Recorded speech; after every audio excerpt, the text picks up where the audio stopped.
प्रधानमंत्री नरेंद्र मोदी की न्यूजीलैंड यात्रा का ये दृश्य आपको याद होगा।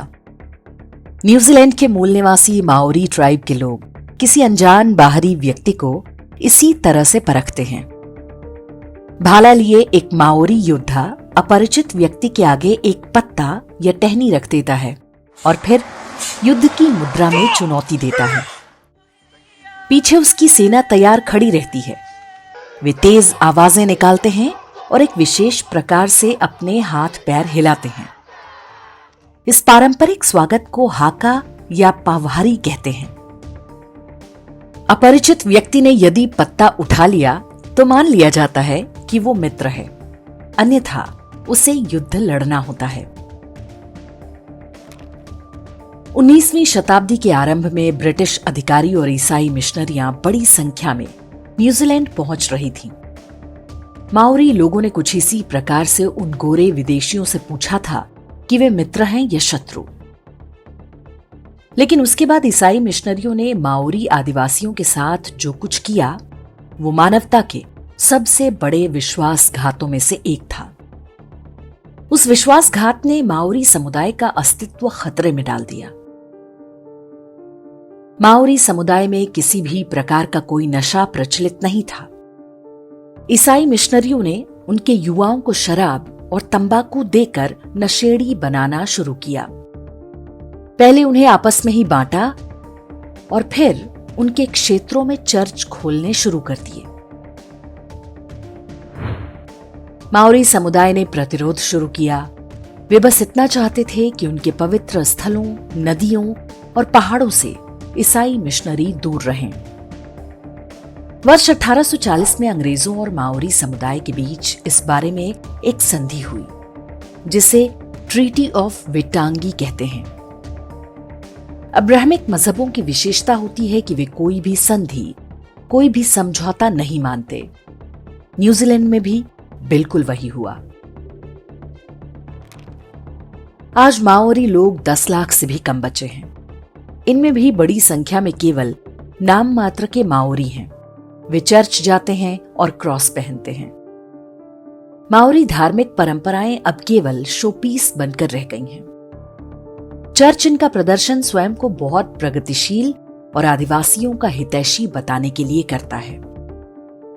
कुछ माओरी प्रतिनिधि न्यूजीलैंड की संसद तक में पहुंचते हैं, लेकिन वे अपनी ही धरती पर पराये हो चुके हैं। माओरी आदिवासी इकलौते नहीं। मात्र 250 वर्ष पहले तक पूरे ऑस्ट्रेलियाई महाद्वीप में 300 से अधिक आदिवासी सभ्यताएं थीं। पूरे महाद्वीप में 500 से अधिक भाषाएं और बोलियां प्रचलित थीं। चर्च ने इन सभी भाषाओं में बात करने पर भी प्रतिबंध लगा दिया। गोरे ईसाई आए तो अपने साथ चेचक की बीमारी और भुखमरी लाए। अनेक स्थानों पर आदिवासियों का नरसंहार करके उनकी भूमि छीन ली गई। वे जिन आदिवासियों को मारते, उनके बच्चों को चर्च में बंधक बना लेते। बड़ी संख्या में आदिवासी बच्चों को यूरोपीय परिवारों में नौकर बना दिया गया। परिवार और माता पिता से अलग किए गए बच्चों को स्टोलन जेनरेशन के नाम से जानते हैं। ऐसे आदिवासी बच्चे जो अपनी ही धरती पर अपनी संस्कृति, भाषा और प्रकृति रूपी ईश्वर से अनजान हैं। अब वे सलीब पर लटके किसी विदेशी व्यक्ति के आगे सिर झुकाते हैं। स्टोलन जेनरेशन के साथ सबसे पीड़ादायक पहलू है कि ये बच्चे चर्च के पादरियों और बिशपों द्वारा शोषण का शिकार हुए। ऑस्ट्रेलिया के दक्षिणी तट के द्वीप तस्मानिया में आदिवासियों का सफाया ब्रिटेन से आए गोरे ईसाइयों के सबसे भयानक अपराधों में से एक माना जाता है। वर्ष 1803 से 1830 के बीच 27 वर्ष में वहां के एक पुरुष को मार दिया गया। इसे ब्लैक वॉर के नाम से जाना जाता है। बच्चों और महिलाओं के साथ क्या किया होगा, इसे आप केवल इस तथ्य से समझ सकते हैं कि आज शुद्ध तस्मानियाई नस्ल का एक भी व्यक्ति नहीं मिलता। अब केवल उनके मिश्रित वंशज बचे हैं जिन्हें पलावा कहा जाता है। 2013 में proceedings of the national academy of sciences में प्रकाशित जीनोम स्टडी में बताया गया था कि 4 से 5,000 वर्ष पहले लोग भारत से ही जाकर ऑस्ट्रेलिया में बसे थे। ऑस्ट्रेलियाई महाद्वीप पर मूल निवासियों के साथ चर्च ने जो कुछ किया, अमेरिकी महाद्वीप में वो पहले ही कर चुका था। इस क्षेत्र में माया, इनका, ओल्मेक और एज़टेक जैसी ढेरों सभ्यताएं रहती थीं। इन सभी की अपनी भाषाएं और रहन सहन था। इन्हें रेड इंडियंस भी कहा जाता है। 12 अक्टूबर ईस्वी वर्ष 1492 को कोलंबस के पैर अमेरिका की धरती पर पड़े थे। कोलंबस वहां पर भटकता हुआ पहुंचा था, लेकिन पहुंचते ही घोषित किया कि मैंने एक नया महाद्वीप खोज निकाला है। कोलंबस के नेतृत्व में मूल निवासियों पर अत्याचारों का जो क्रम आरंभ हुआ, उसके बारे में बहुत कम लोग जानते हैं। कोलंबस सबसे पहले जिस बहामास आइलैंड पर पहुंचा था, वहां रहने वाली आर्वॉक सभ्यता मात्र 50 वर्ष में पूरी तरह नष्ट कर दी गई। ये इतने सरल और निष्कपट लोग थे कि जब कोलंबस आया तो उन्होंने उसको देवदूत समझकर स्वागत किया था।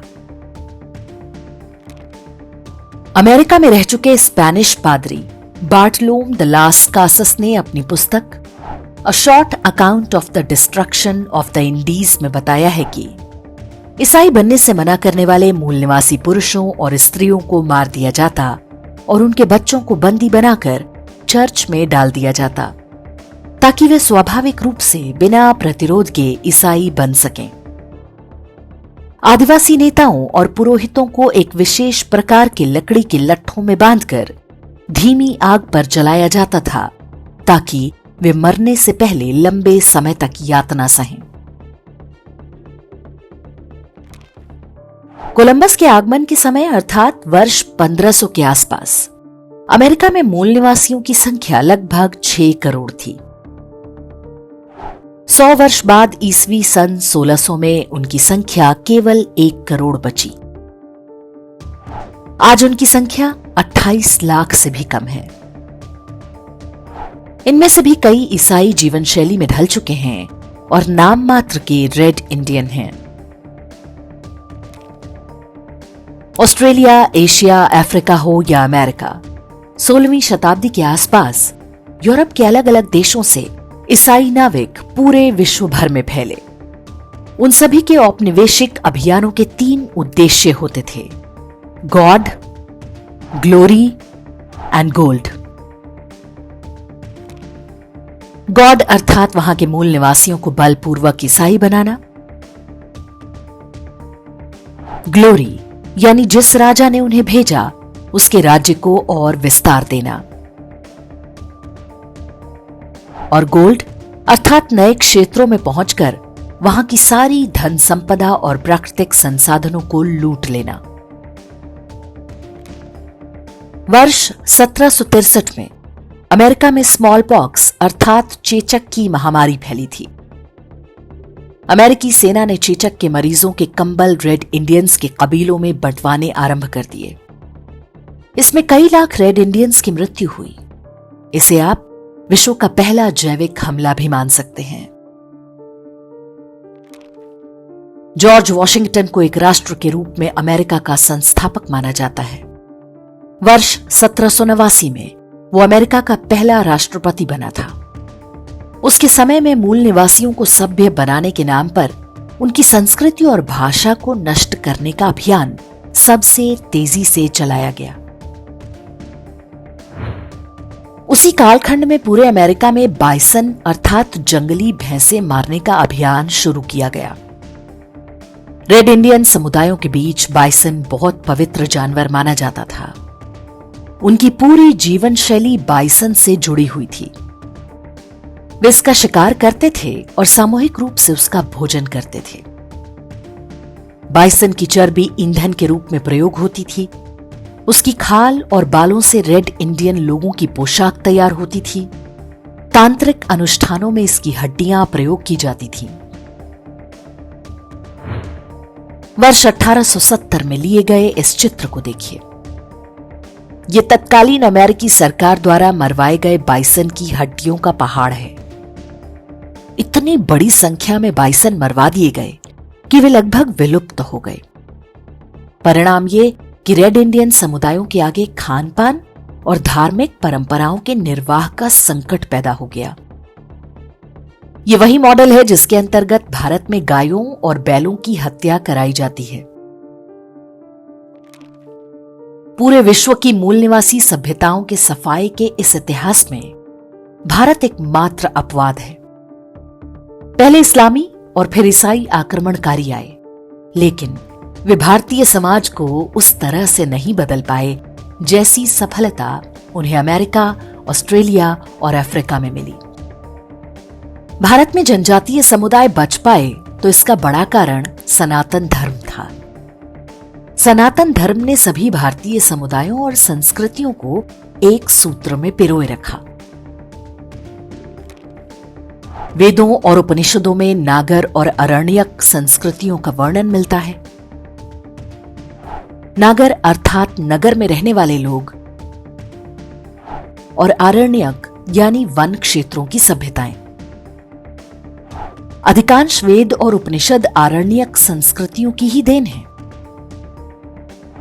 रामायण की पूरी कथा ही नगर और वनवासी समुदायों के मेलजोल पर आधारित है। महाभारत के युद्ध में दोनों ही सेनाओं की ओर से कई जनजातीय राजाओं ने भी हिस्सा लिया था। महाराणा प्रताप की तो सेना ही भील जनजाति के वीरों की हुआ करती थी। पहले मुगलों और बाद में अंग्रेजों के विरुद्ध संघर्ष में भी सभी मूल निवासी एक साथ शामिल हुए। भारत के जनजातीय क्षेत्रों में चर्च ने हर वो काम किया जो ऑस्ट्रेलिया, अमेरिका या अफ्रीका में किया गया। बस अंतर यह था कि यहां उन्हें बिरसा मुंडा, कोमाराम भीम और अल्लूरी सीताराम राजू जैसे अनेक योद्धाओं की चुनौती का सामना करना पड़ा। आश्चर्य है कि जिन मजहबी संस्थाओं के हाथ विश्व भर में करोड़ों मूल निवासियों के खून से सने हैं, वे आज भी उनके नाम पर पाखंड करने में सबसे आगे हैं। वे आज भी भारतीय समुदायों के बीच आपस में फूट डालने के प्रयास में जुटे हैं। हालांकि परिस्थितियां अब बदल रही हैं।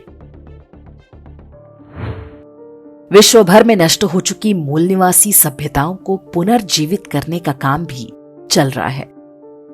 लोग अब्राहमिक मजहबों द्वारा अपने पूर्वजों पर किए गए अत्याचारों के साक्ष्य बटोर रहे हैं। चर्च द्वारा फैलाए गए झूठों और दुष्प्रचारों का भंडाफोड़ हो रहा है।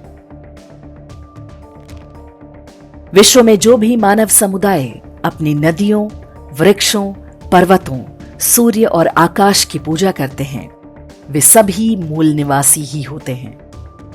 प्रकृति पूजा का ये तरीका वास्तव में एक सूत्र की तरह है जो अमेरिका, ऑस्ट्रेलिया, अफ्रीका से लेकर एशिया तक के मूल निवासियों को आपस में जोड़ता है।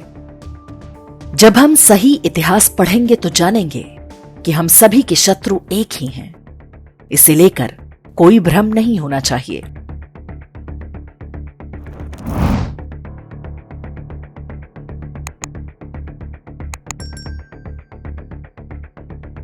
इंडेक्स ऑनलाइन के वीडियो समाज को समर्पित हैं।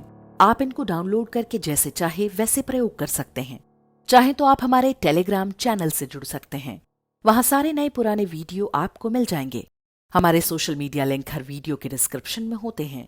हमारा एकमात्र उद्देश्य हिंदू समाज को जागृत और एकजुट करना है। इसमें सहभागी बने। धन्यवाद।